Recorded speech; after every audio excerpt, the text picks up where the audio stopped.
Welcome back to Great Day. When you look at the diversity of food in our country, we could be called the United Plates of America. Every race, culture, and ethnicity has influenced the foods we eat.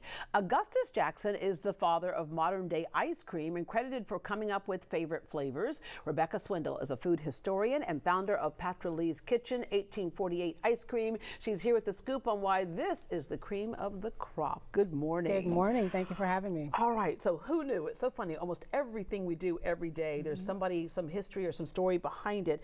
Augustus Jackson. Absolutely. Father of American ice cream. He actually revolutionized the chemical process because he started putting rock salt on the ice to make it colder. So he actually figured out that's the way to make his custards freeze faster and stay chilled longer. Yeah, so it made it creamier, right? Made it creamier. So while he didn't get the patent for that, he certainly was the person credited for creating that. Yeah, and oftentimes African Americans couldn't get a patent, right? Absolutely. In those times, he could not. Yeah, all right. So he was not just plain vanilla, no pun intended, actually Absolutely pun intended. not, Right? but we love vanilla. Yeah, because strawberry ice cream was partially one of his inventions, and then there was another one, Sally Shad. Aunt Sally Shad, yes, she was actually from Delaware, and her family had a catering company, and so she mixed one day strawberries, milk, and snow, and came up with this concoction that her mother-in-law served at the restaurant. Well, Dolly Madison heard about this great, delicious thing, and she trained right up to Delaware to find out who created it, and so she met Sally and brought her back to the White House to actually create it in the White House kitchen, and in fact, in 1813, served it at President Madison's second inaugural ball. Wow, then Augustus is like, we're on a roll here. We got mint ice cream. I would say. The two of them together in the White House created some delicious bites. Yeah, well, were the two of them, or did they like know each other? I'm just guessing. I can't imagine if Sally was there and then Augustus was there and then he went off to create pretty much everything Philadelphia ice cream. I'm sure some ideas were shared. Yeah, all right. James Hemings made French-style vanilla ice cream. Everyone knows James Hemings. I consider him the first celebrity chef, because when you're working for President Jefferson and you're cooking at Monticello and you're trained in France, he had everything but cameras and everything that we have here today. But he actually did create vanilla custards and creams at Monticello when he was there, and he's actually someone that all of us point to as a father of African American cuisine in general. All right, Monsieur Collot or Collot, or he was part of the manufacturing process. He was more aligned with getting the ice cream frozen and incorporating and utilizing sugar as a major chemical. So he contributed mightily to the production and the manufacturing side. Okay, Alfred Kroll. Absolutely, we would only be using these if it weren't for Alfred Kroll. So as a Pullman porter, back then, those were great jobs for African Americans to have, and he was on the wait staff, and he served the ice cream, and he became very frustrated because it would stick to the spoon. Yeah, or bend the spoon, right? Absolutely. Yeah. And so he went off and created the ice cream scoop, and he actually got the patent for that. Oh, wow, okay. And then Rafael Andrade was a Mexican-born, but the inventor of the paleta. Yeah. I mean, what would life be like without a paleta or a popsicle, right? So my entire brand really seeks to tell the stories, the ingredients, the culinary foodways of the Pan-African and Pan-Latin diasporas, because they connect. And ice cream is the perfect medium to tell those stories. You were so inspired by this that you studied the science and art of ice cream at Penn State. Who knew that you could, it's like, and what's your major? The best in the world. Ice cream. The best in the world go there. And it took me 2 years to get in that program, by the way.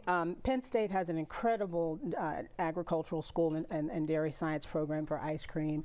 Everybody from small artisans like myself to the bigger brands to the nationwide chains send somebody to that school every year to get in to learn more.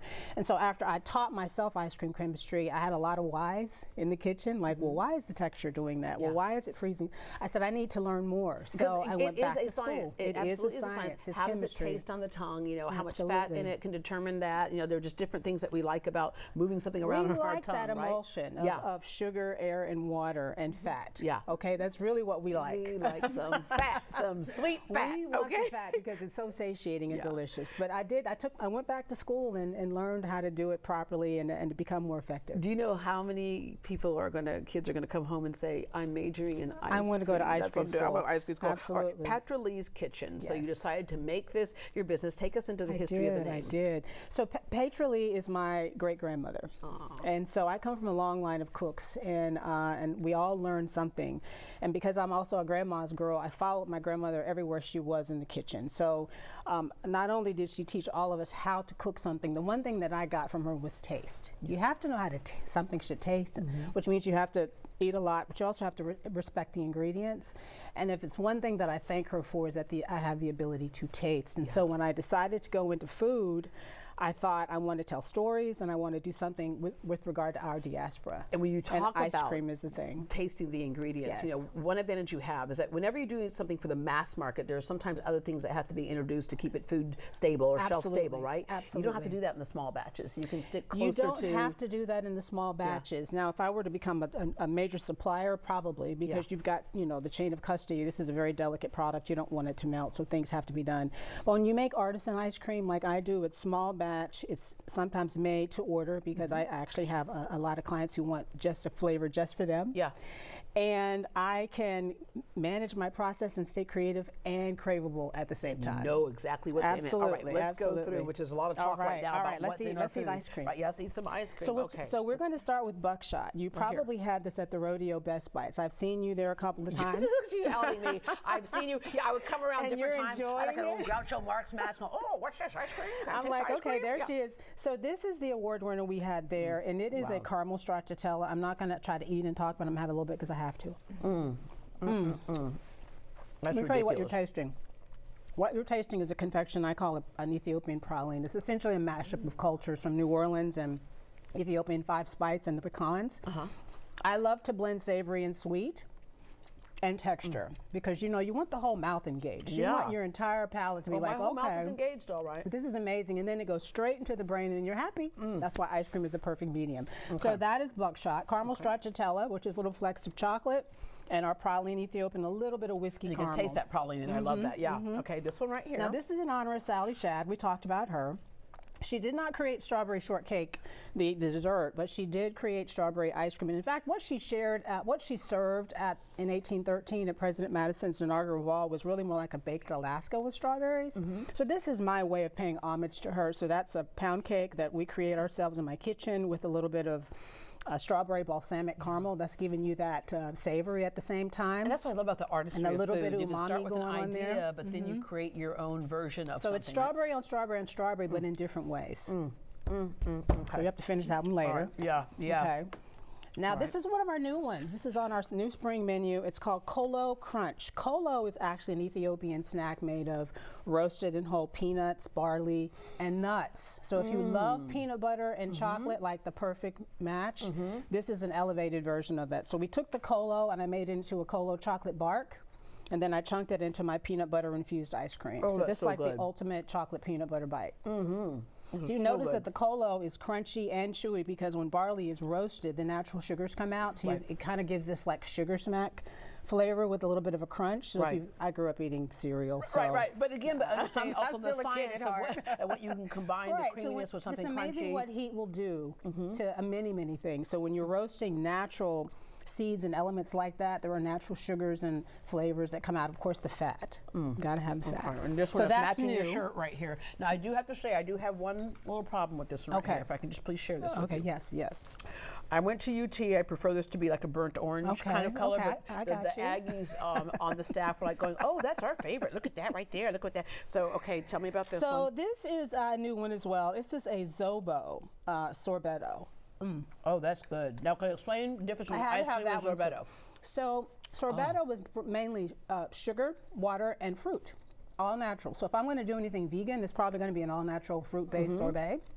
But Zobo is a predecessor to the sorrel drink that you might have in the Caribbean or the agua Jamaica that you might have in some Latin American communities. It's a hibiscus brewed tea.